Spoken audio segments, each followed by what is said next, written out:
This book came from what I usually say is this book came from the blood and bone of me. When you when you have a loved one who you think you may never see again, you know, you have to do something. And I had asked Ben before he left the first time if it would be okay with him if I joined a Mothers Against the War group. And he rolled his eyes. We were in Manhattan standing on, I think it was 82nd and Broadway, and he rolled his eyes and he said, do whatever you want, but stop complaining and do something meaningful. So obviously I couldn't join a Mothers Against the War group. But what I did do was I kept teaching yoga and I wrote, and having no idea that these poems would bring me here, but so grateful that they did bring me closer to my son. And so I'm just gonna read some poems, and to be honest with you, I'm looking really forward to the Q&A because that's been the best part of this tour, has been just hearing other people's questions and sharing, sharing our stories. So I'm going to start with a poem called The Barn Swallows. My son went to West Point, and it was a dream of his from the time he was, I think, 11 or 12. And he graduated in 1998. There was no war. Clinton was still president. It was a gorgeous day. And this is a poem about that day. The Barn Swallows. My son is always leaving. Sometimes he looks back and waves goodbye. Sometimes he just disappears. Where is he now? In the air, returning from Poland? On the ground, training at Fort Bragg? The day he graduated from West Point, the sun was so bright I couldn't see the Secretary of Defense, a dark speck under the white awning, on a makeshift stage, saying something about the world, about danger, a different kind of war. No one else seemed to notice the barn swallows swoop in like a swarm of enormous black butterflies, their throats bloodied, marring the brilliance of the sky. They arrived out of nowhere, the way my son was suddenly a man. As each new lieutenant shook the secretary's hand, the swallows dipped and keened over the field, the barracks, those gray castles of learning, the dead generals bronzed on pedestals. What had drawn them to this moment, the red sash and the saber? What had drawn my son to this life? Where had it come from, his certainty of purpose? When I was my son's age, I had no faith. Now I believe in the prescience of wings, each bird, its presentation of colors, bearing the messages we pray will never come. Looking down through borrowed binoculars into the perfect rose, I searched for his face. So my son became a soldier. He graduated from West Point in '98. He had a 5-year commitment. He served for 2.5 years, and then he decided to take the Q course for Special Forces training. And he went, his first full day of training was September 11, 2001.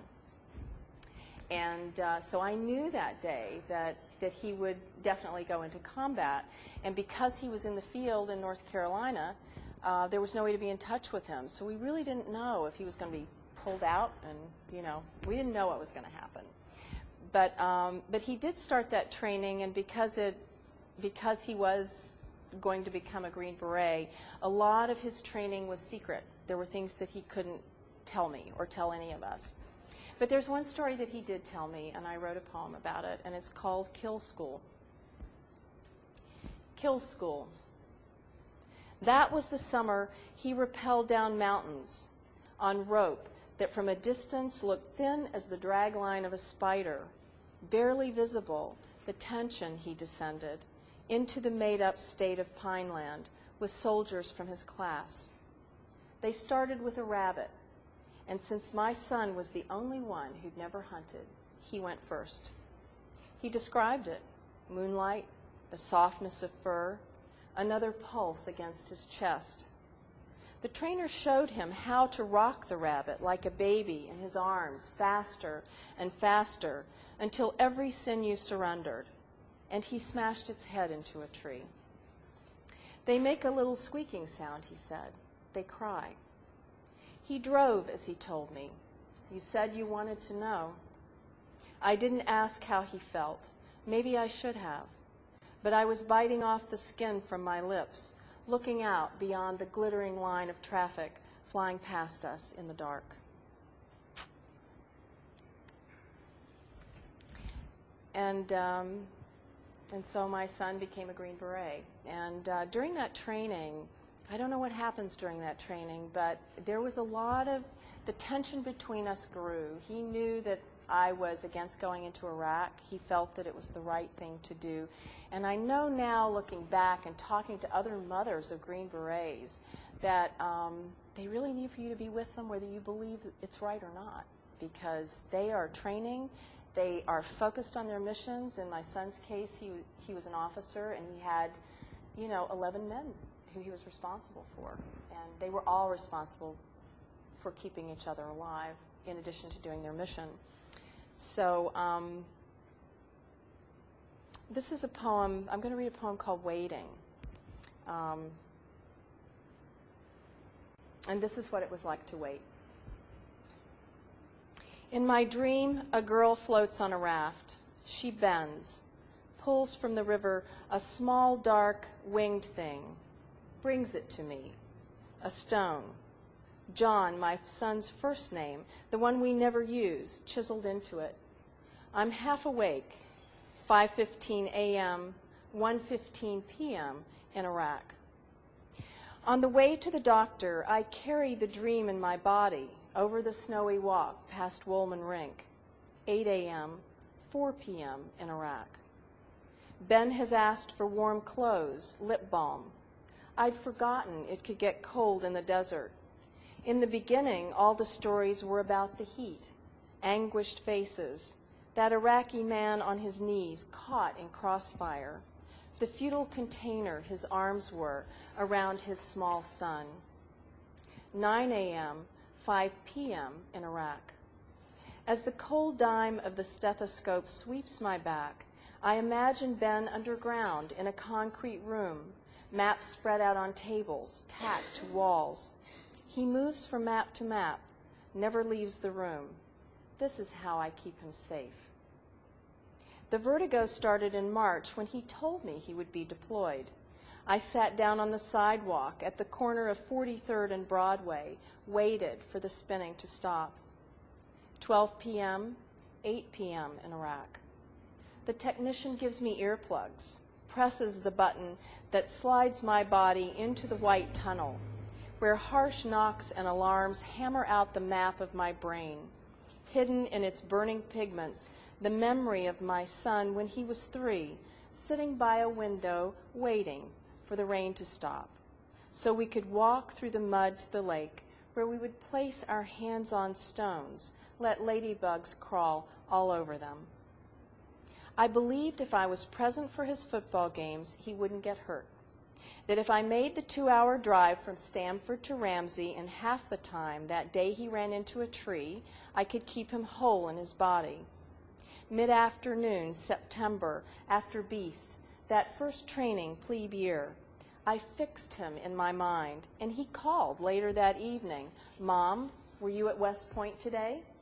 And I said no. "But I thought I saw you on the plane." I said no. "But what time did you see me?" And he named the moment I'd prayed for him. I thought it had something to do with our heartbeats, like clocks placed in the same room. Once I believed I could close my eyes and know, even when my son was on the other side of the world, if he was alive.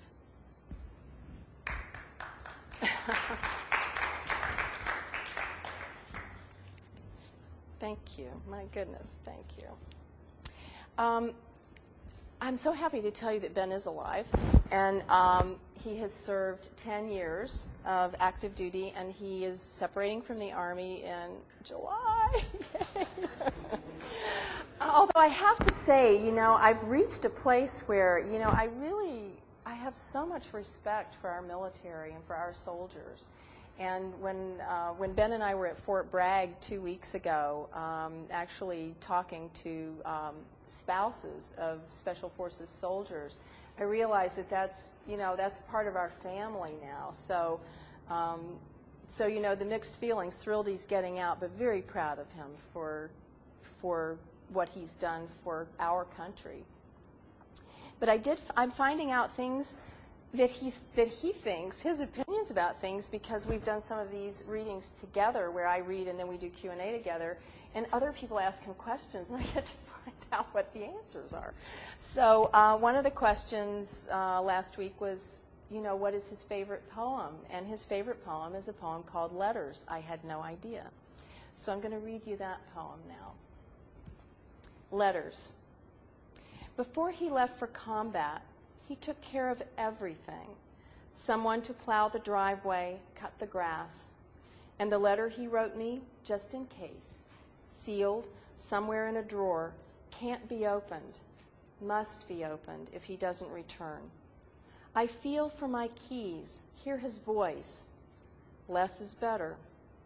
Late for work, still, I linger at the window of the Century Florist, a bowl of peonies, my face among the tulips. Last Mother's Day, when he was incommunicado, nothing came. 3 days later, a message in my box, a package. The mailroom closed. I went out into the lobby, banged my fist against the desk. When they gave it to me, I clutched it to my chest, sobbing like an animal. I spoke to no one, did not apologize. I didn't care about the gift. It was the note I wanted, the salt from his hand, the words.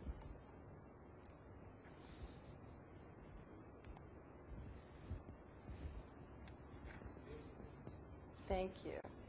So, Ben's always had a mind of his own. He was always like, 10 miles ahead of me. So I've never used myth in poems before now. And I guess it was because none of the myths ever really felt like they fit for me. But when Ben went to Iraq, I went back to Homer, and I started reading, about Hector and Thetis, who's the mother of Achilles, and of course Achilles. And was he Hector? Was he Achilles? He's a little of both. But my connection was to Thetis, this mother who wanted to save her son and couldn't, except for one thing. I'm mortal. She was a goddess, and she couldn't stop him from doing what he wanted to do, and she couldn't save him from his fate. And I just felt so connected to that. So I wrote pages and pages and pages about Thetis and Achilles, and I thought it was great stuff. But in the end, this is all that survived that. It's called Thetis, and it allowed me to say some things that might have been harder to say if I wasn't speaking sort of through her. Thetis. Her son was going to do what he was going to do. He was headstrong and beautiful and couldn't imagine he would ever die. From where she slept in the depths of the sea, she heard his cry and did what sons despise. She intervened, commissioned divine armor, lobbied Zeus. It's the same when your son falls in with a bad crowd. He's 13 and won't listen. So you stop by the school on your way home from work, tell the principal, and quietly he takes an interest in the boy. Isn't that your job, to whisper in the ear of any God who'll listen? Please protect him.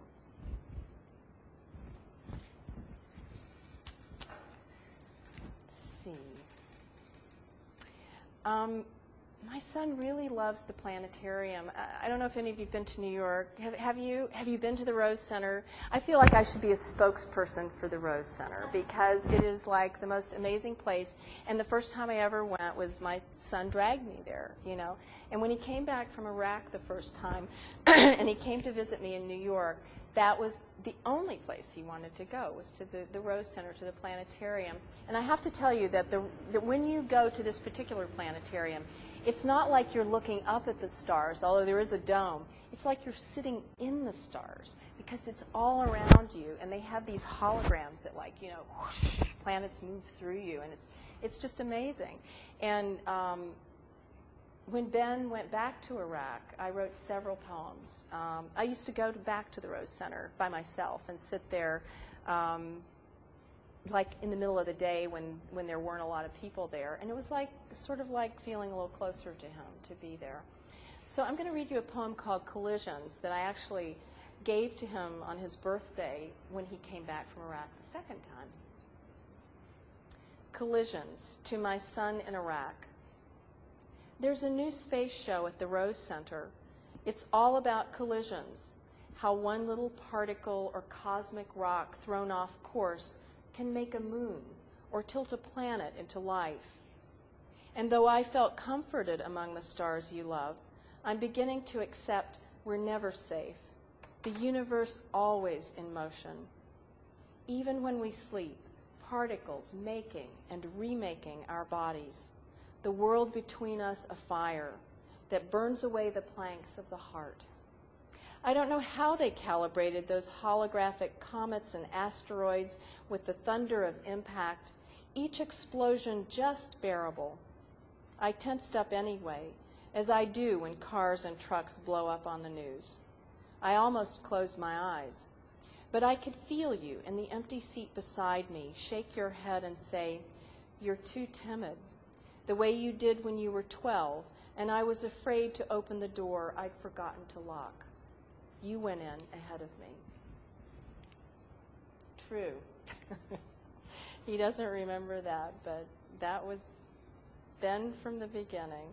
I should read you a poem. I was going to say a story from when Ben was really little.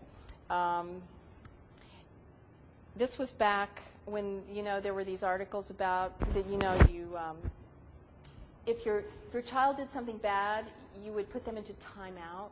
Does anyone remember that? So you take a 2-year-old and you put them in the chair and you say, "Think about what you did," you know.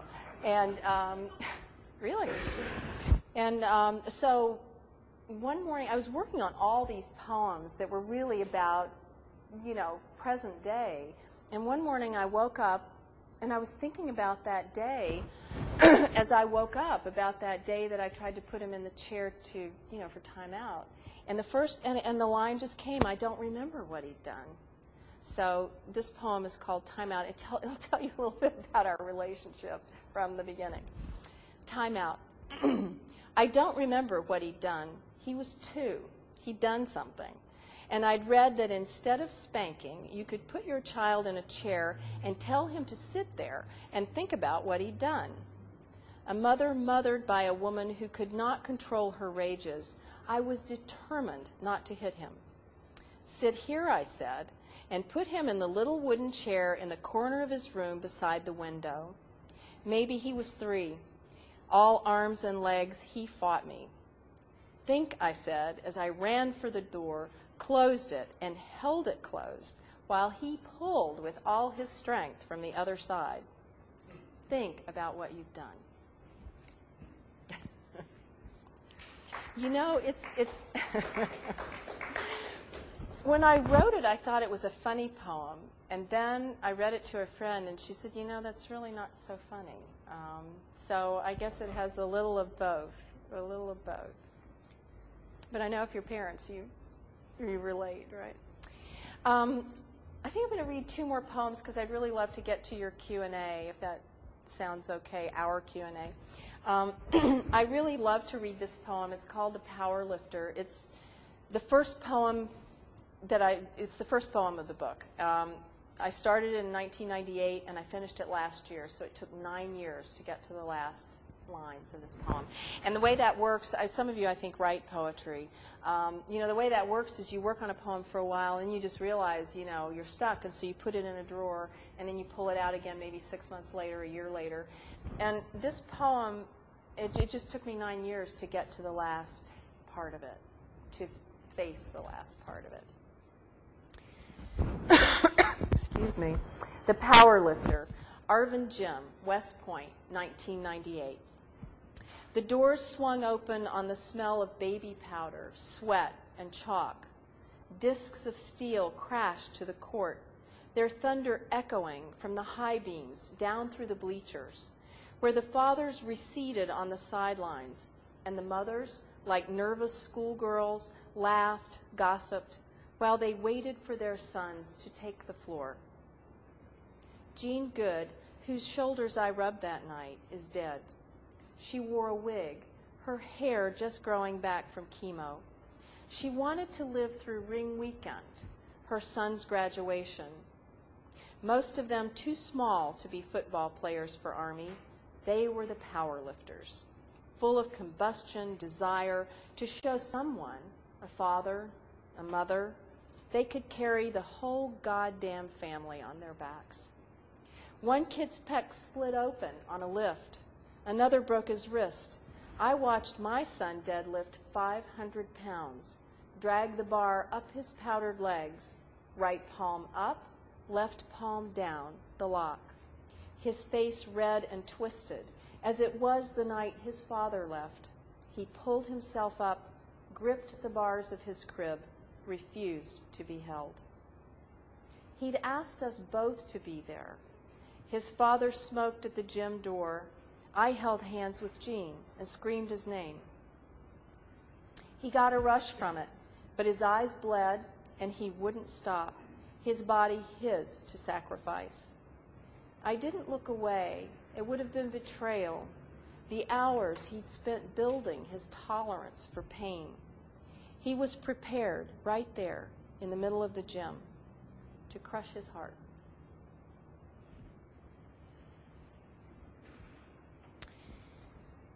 So I'm going to read one more poem, and it's the last poem in the book, and it's called The Canal. Home to carp, fallen leaves, their crisp veins melted into the murky mirror.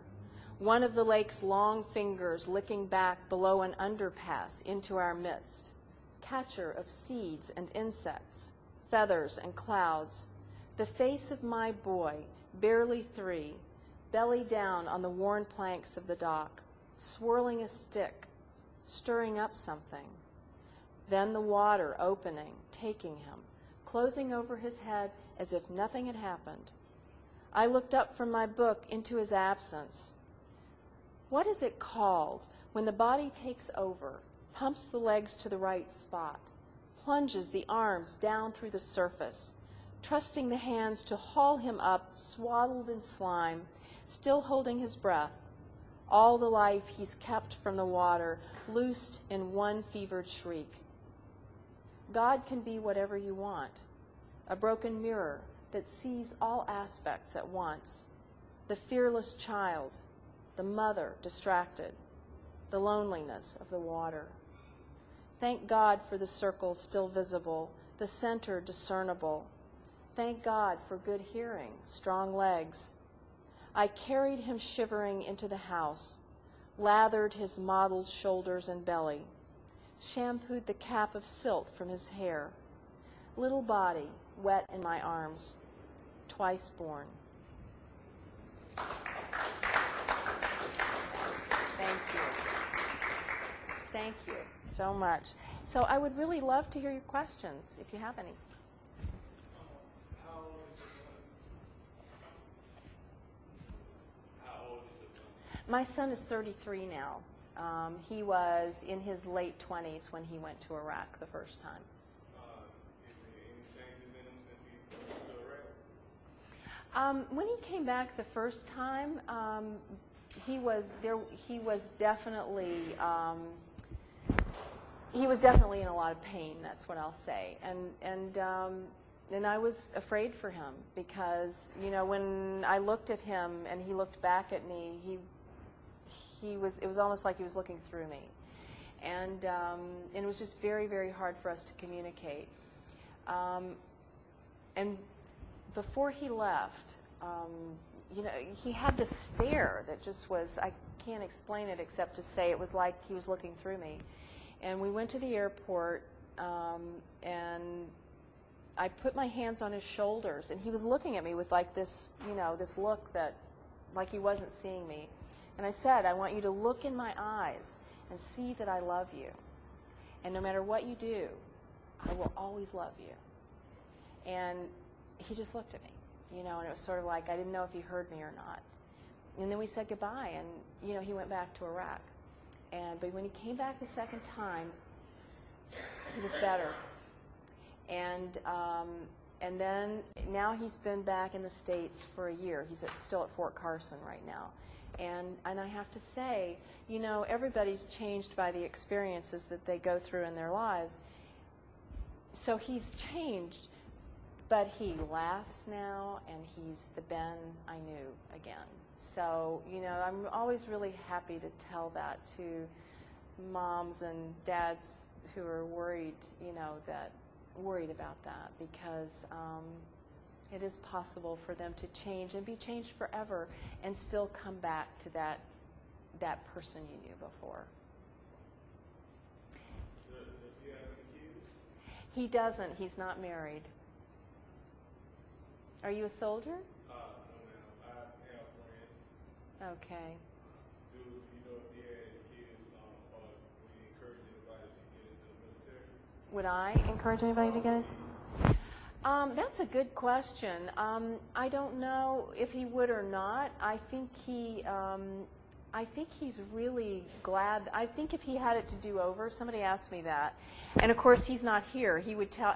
Believe me, he's been with me on some of these things, and he will tell you what how he feels about it. But I think if he had it to do over, he would do it all again.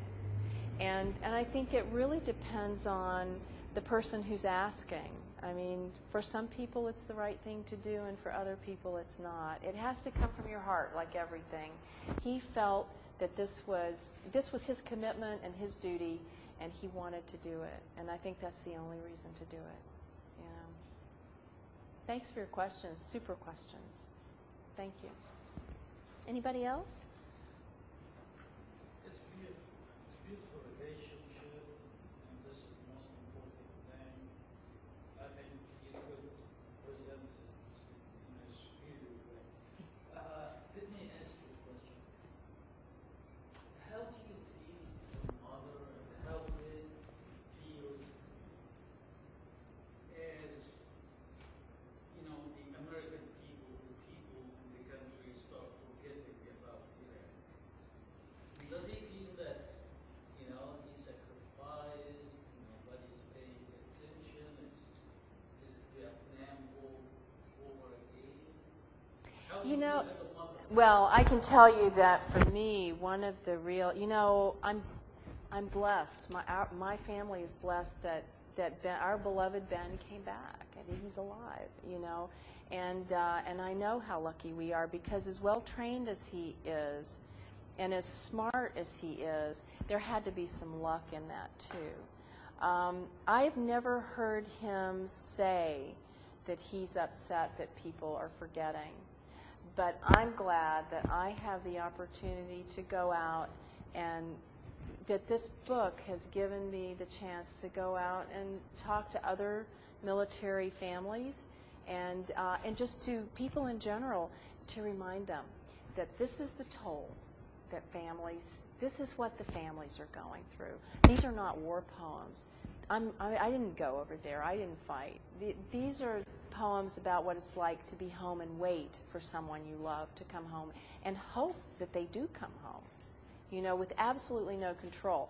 So I am concerned that people are forgetting, and I'm not angry about it, because I understand how that can be. I mean, I was that person back during the Vietnam War. I was a teenager and then a college student, and I was against the war, but I really didn't understand what war was, and it really wasn't real to me. I didn't have anyone over there who I loved and who I was afraid wouldn't come home. Now I know. And so I don't hold it against people. I think there's so many good people in this country who, if the war was really real to them, if they really knew what our soldiers are going through over there and what the families are going through here, they would care more, and they would You know, they would do whatever they felt right to do, whichever side of the question they're on. So it's a concern to me, and if I can play just even a small part in reminding people that we still have soldiers over there, every day in the New York Times there's the list of the dead. It may be fewer, but for the mom who loses her son, you know, that surge didn't go so well.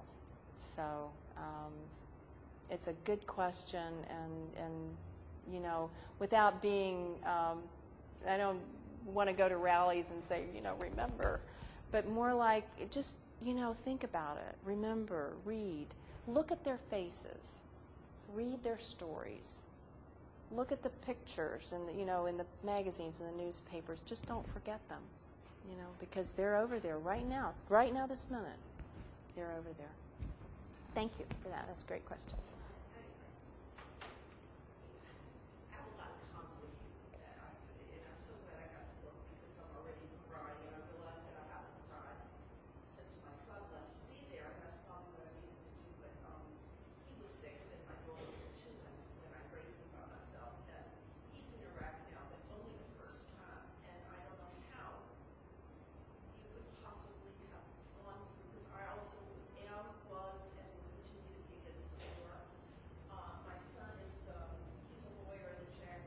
Okay. And he's writing a book, and he had to be on Oprah a couple of weeks ago. Really? It didn't. This thing about New York, and he was interviewed, and I was in the audience, and it was. Oh, fabulous! That's wonderful. Yeah, it was wonderful. And Was he in this country, or was he on a screen? Satellite equipment from Baghdad. He had to go to the ring, so his base is outside the ring, so but they're in constant danger. Of course they are.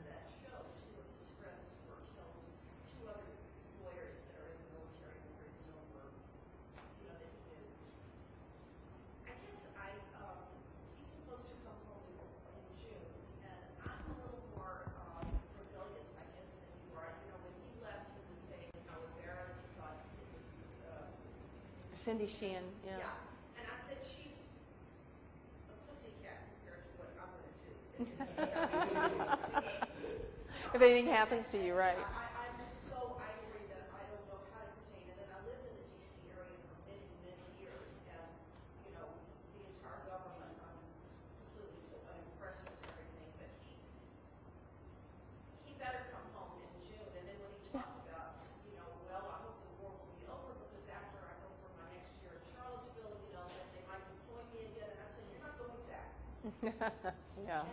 And you know, I think he was completely taken aback. I understand what you said about, you know, you have to kind of be there, so, you know, even if you don't believe it, it's very important because I think he's still, even though he's against it, it hurts him to hear me do anything but support, you know, and it's not that we don't support the troops. To me, if we supported the troops, we'd get the hell out of there. You know, but, I totally that's understand. what, to me, is supporting the troops, not saying, but it's just, I don't know how you did it. It's so complicated, isn't it? And I'll tell you how I did it. When my son came back the first time, and he was in a lot of pain, and physical and emotional, and I was still, you know, saying things about the administration and arguing with him, and I looked in his eyes, and I saw that I was losing him. That even if he didn't die, I was losing him. And there were several things that I learned from that experience. Number one, politics was not as important to me as my relationship with my son. Now, your son maybe agrees with you, and now, okay, but my son didn't. And also he was, I don't know, my son's a Green Beret, and there's a training that they go through, and I do not know what happens, but really they just need for you to be with them and not to question it. And the other thing that I realized, and I've never heard my son say this, but I believe that it's true, he needed to know that if he didn't come home, that I would be able to go on.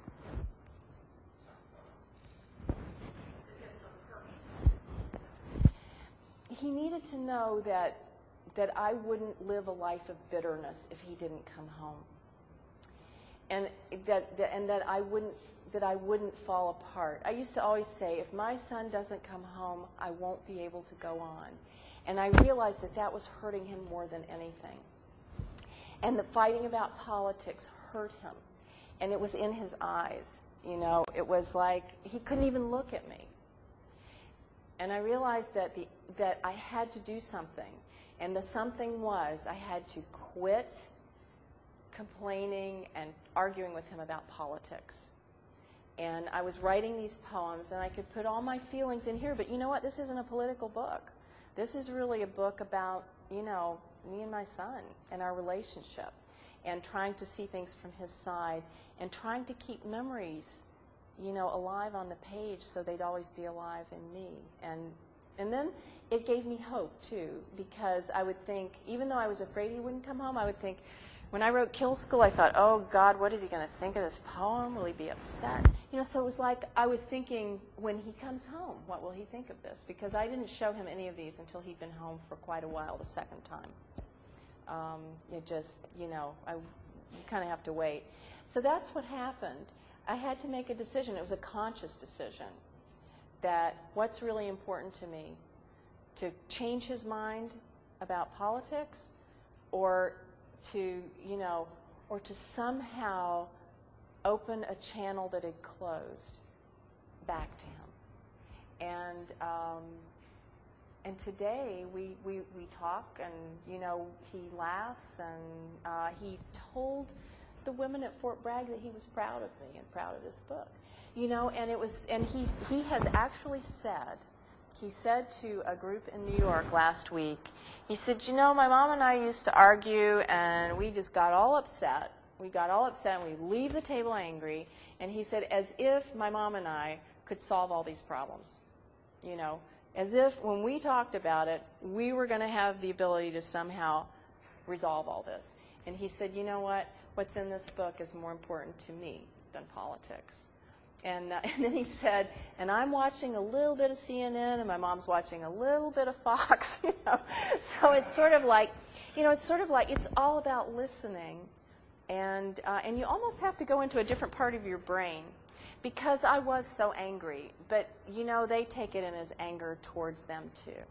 And so I just, you know, just love your son. Just love your son ahead of everything else, because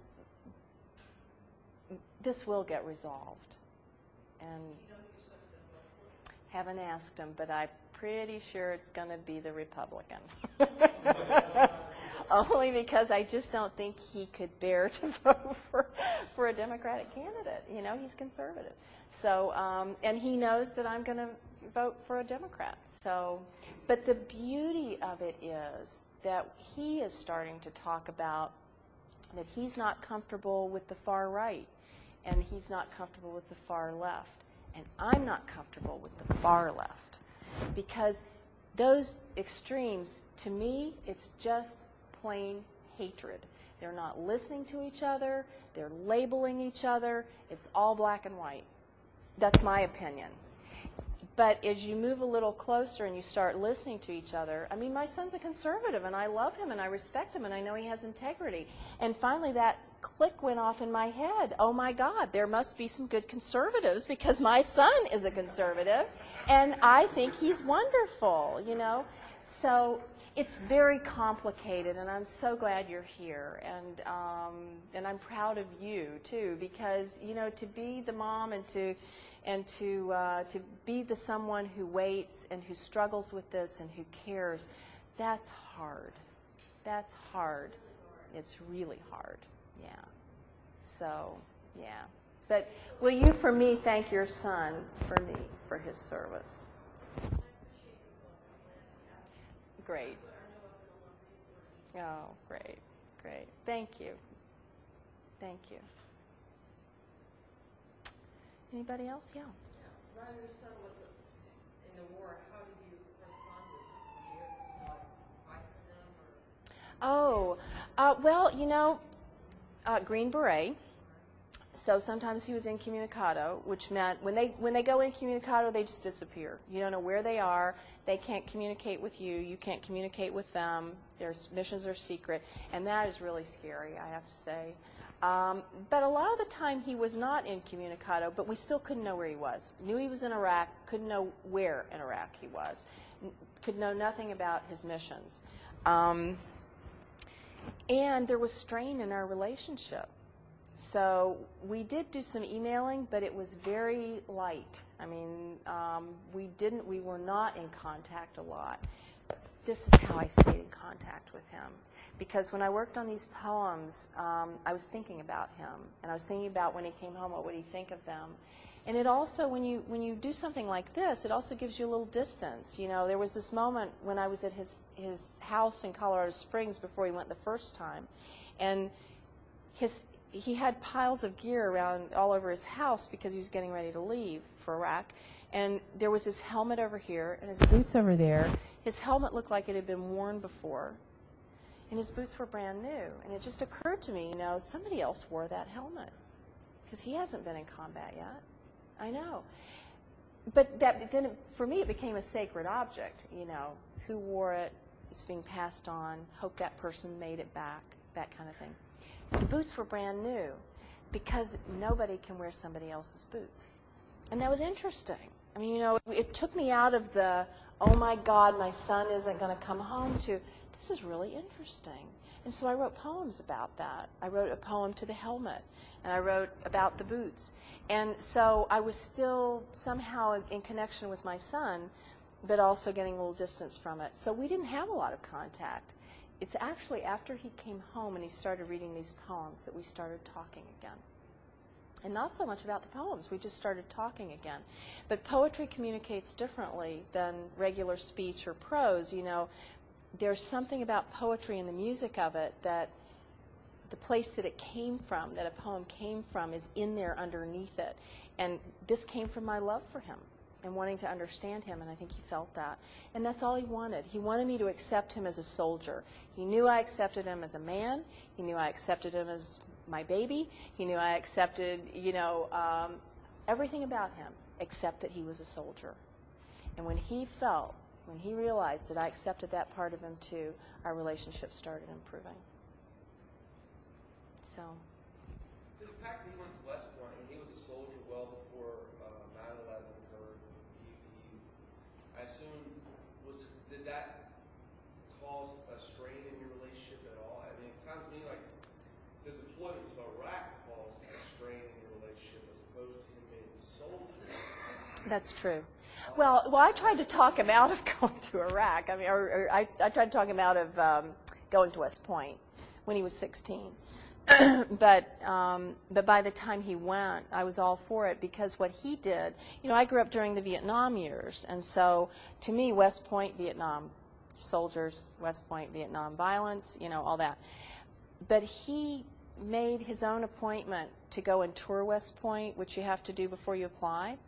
And then he came to me and he said, would you take a day off from work and go with me? And, you know, what do you say? No? So, of course, I went with him, and we went up there together. And, you know, just being there, you see the statues, you see all the history, and you suddenly realize we still have our country because of many of those men and now women, but back then it was men who went to West Point and became officers and stood up for the Union, right? So, Actually stood up for both sides. what? The West Point grads stood up for both sides. That's true. That's absolutely true. West Point's produced 3 presidents: Grant, Eisenhower, and Jefferson Davis. That's absolutely true. But the point being that there's a great history there. That the long gray line started long before Vietnam, and it continues today. And many great men on both sides, you know, went to West Point. So it changed my mind, and I began to appreciate we need a military. So you're right. It wasn't so much that he was a soldier, but I had in the beginning been against it. And from the time he was a little boy, I had this thing like I wouldn't let him have a toy gun, you know, and then all his friends had toy guns, and then he ate his toast into the shape of a gun, and he played with that, you know, and I just realized, you know, there's no way little boys play. I had toy guns when I was a kid, you know, Dale Evans, Roy Rogers, I had 2, you know. So, you know, it was finally getting past that. But he knew how I felt about those things. And so I think in his mind, I hadn't accepted that part of him. The great strain started when he began Special Forces training, because that's a very intense training. It's extremely dangerous. He was hospitalized twice during that training. And then going to Iraq. I mean, I think part of it was just that he knew how afraid I was for him, and I think he was worried that I wasn't going to be able to handle it, especially if he didn't come home. I think that's a lot for somebody to carry when they're over there with a mission, you know, and have to be totally focused on that. So I don't know if that answered your question, but It did. And if I'd like to share a quick story. I love I'm it. from West Virginia as well. You are? You're from West Virginia? Where in West Virginia? Summersville, West Virginia. Okay, great. Raised by two true blue Democrats. Yeah, I decided I wanted to go to West Point. My parents supported it 100%. great. My mom had to sew all new buttons on my dad's shirts because he was so proud. That's great, yeah. But it was interesting. None of us had ever been to West Point, and I'd been there, and I was writing letters home as a plebe. And the first time my parents came to West Point and talking about the architecture, and it really is striking. Oh, it's a beautiful place, yeah. My mother and father were driving around, and my father was like, "Oh, just look at that! No, that's beautiful. Look at the building there." And my mother, he looked across the car. My mother's sitting there with her arms folded, and her chin tight. Said, "It looks like a prison to me." That was where her little boy was. And Yeah. your first year West Point, not very many people there. It's a tough year, plebe year. So you knew Beast Barracks and all that, yeah? But it's very difficult. Having been on the other side of being deployed, I was married, father of two, and it was hard. It was hard on the children. And I told my wife, and I've told anyone else that listen, it's far harder to stay here than it is to go. When I was in Iraq, you were focused on your job. You were busy. It was moving. Everything was going all the time. People leave behind what's going on now. You see a blur of 6 soldiers killed, CNN, car bomb explodes in Baghdad, 6 car bombs go off in Karbala. And immediately on the home front, if you have a soldier in Iraq, oh my God, is that my son, is that my father, is that my husband, or my brother, my sister? And, That's right. it is far more difficult to be stateside with a loved one in the combat zone than it is to be in the combat zone. And the reason is because when you're over there, you're focused. You don't have distraction. I don't have to worry about what's for dinner. I don't have to worry about the kids' homework. I didn't have to worry about my father's doctor's appointment. I couldn't affect that, any of that. I was focused on what I was doing. So it was very interesting. How many times were you deployed? Just once. And were you there in 03? 2005. 2005, okay. I had to take the third tour. I was with 3rd Infantry Division out of Fort Stewart. Okay. Their second tour. Right. But Are you still I am a deployable? McPherson You are. now, so I'm still active duty. Okay. Graduated from West Point in 1991. I'm going to stay around a little bit longer. I'm sorry to hear your son getting out. Well, they wanted him to, of course, they want their young, he was, he just got promoted to major, but he's one of those young captains he served 10 years active duty, and he started to feel a calling for something else, and, it's sort of like he had that calling to be in the military, and now he feels a calling for something else, so. And that absolutely happens. Unfortunately, Yeah. many of our young officers right now. And as far as your son being there, I know many parents. When I left, my parents were not happy that I was going. They weren't. I don't think they were pleased that we had decided to invade Iraq. But my parents were enormously proud that I was doing what I saw as duty to the country. But every soldier in the Army now is there by their own choice. We have no draft, no conscription. Judges are not telling people go to war, go to jail. I know that's a common perception out there. That's not the case. And 9/11 served a wake-up call for many people who had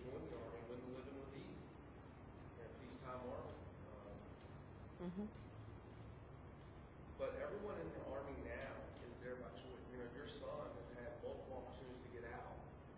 You know, I think it's class of 97, 98. 98. No, he chose to stay in, and Right, he really struggled. Yeah. Who's employed now, he has had opportunities to get out by now. Yeah, I don't think he intends to. He's just became a major also.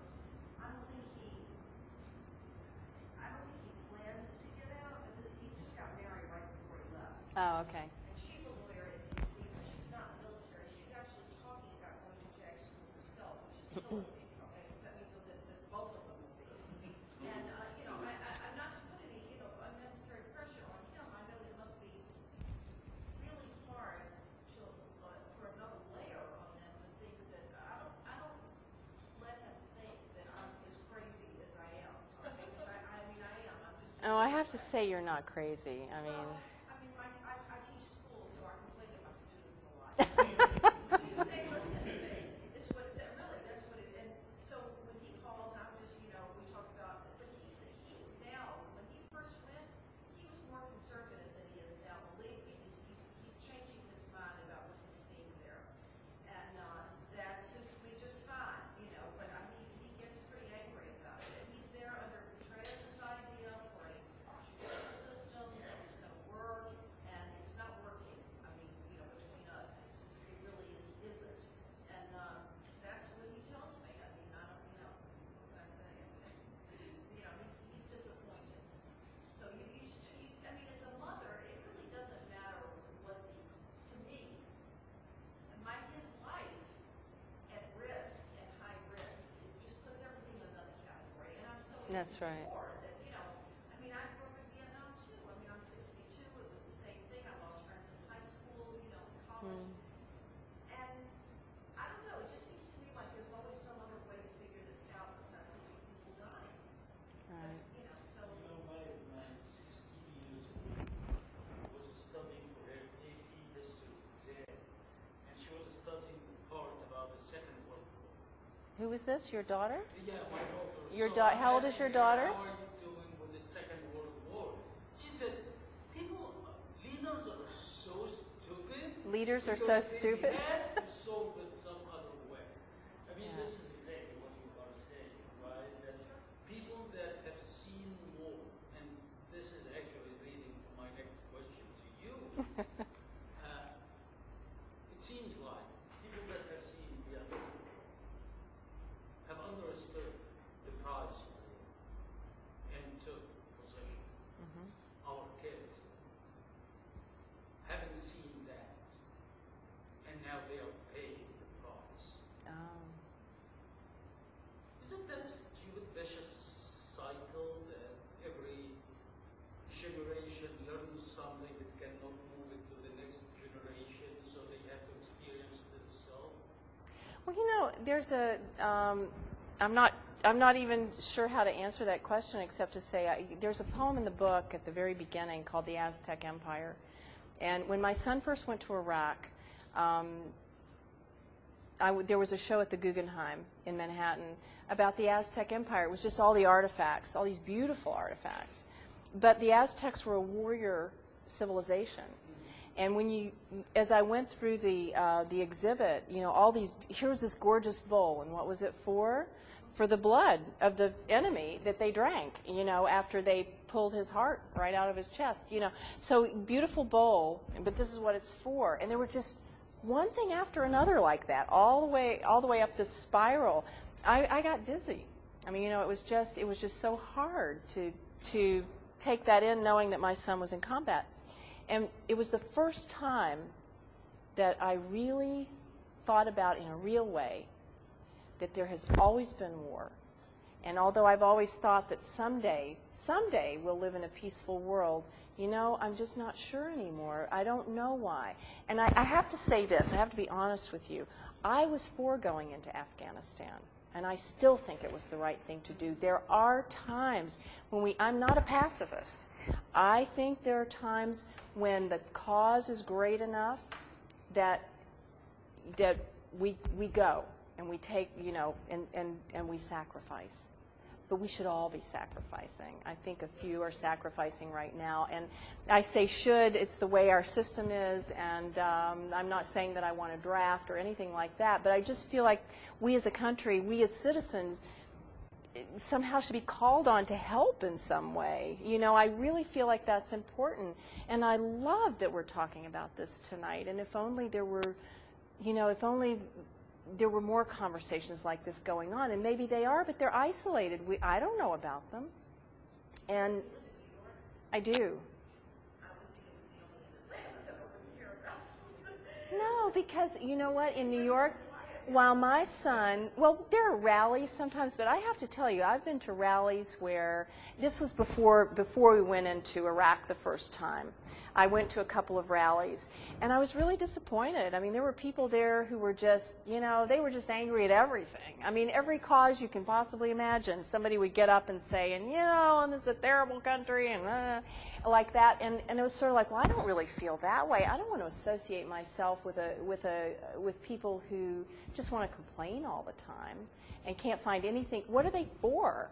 You know, they're telling you all the time what they're against, but what are they for? And it just didn't feel right to me. And yet I was against going into Iraq. So, you know, what can you do?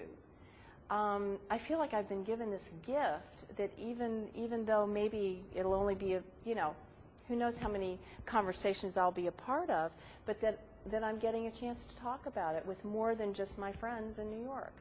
And I didn't have any friends in New York who were military or who had anybody over there. It's only now, ironically, after my son is back, that I'm meeting you. You know, that I'm meeting you. And I'm meeting military moms, hearing from them. I have a website. They're writing to me. And you know what they're saying? I couldn't tell you what their politics are. They're writing about watching their loved ones pack. They're writing about, will my son come back the same person? That's what I'm afraid of. They're writing about those will my son come back at all? How will I live with that? Those are the kinds of things they're writing about, you know, and that's what's important to me, is to be a part of that conversation and to, you know, to be a part of the what can we do to help in some way, you know, beyond shopping. And you kind of have to respect, you know, if somebody doesn't want to watch the news, a mom who has a son or a daughter over there who doesn't want to watch the news, my feeling is, then don't watch the news, and I'm not going to judge you about it, because, you know, every person has to cope with it the way they cope with it. And but you do need, you know, I, like you, really longed for people who were going through the same thing to talk to, and I just didn't know anybody. But now I am getting to know people, and maybe, you know, somebody asked me a question today. I don't know how much longer we have, but did this radio thing today. I'm not going to say which one it is, but he asked me a question about, you know, like, well, how could we deal with someone like Hitler, but not in a way that's, and this guy was a good guy, I have to say. The guy who was interviewing was a good guy, but he was saying, you know, how can we do this without basically going to war and killing each other?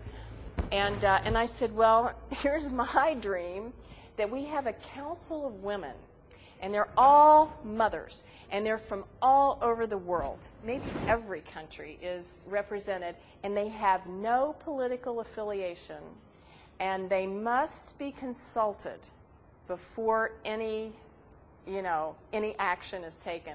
So it has to be taken to them, whether or not anybody can attack anybody else. And then I think, and the other thing is, you know, is if we, so that's my fantasy. But the other thought that I've had so many times is that if we could care about other people's children, not just American children, those Iraqi children who are being killed, and all over the world children who are being killed, if we could care about other people's children, not just me and you, but everybody, as much as we care about our own children, as much as you care about your son and I care about my son, you wouldn't have to go over there, because then we wouldn't have war. I don't know how we do that.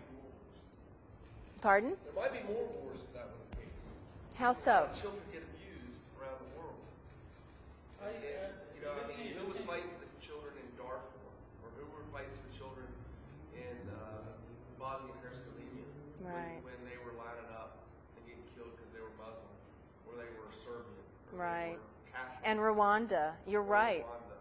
Well, the point being, I'm not talking about just us. I'm talking about all humans. If people everywhere could care about other people's children. Pardon? Excuse me, could we just, what he has something to say. I was just complimenting you on your ideas. I think that it was... See, I knew I wanted to hear what you had to say. Stand up. Thank you. Listen, I think we're, done. Thank you so much for coming. I know we were a small group. That means the world to me.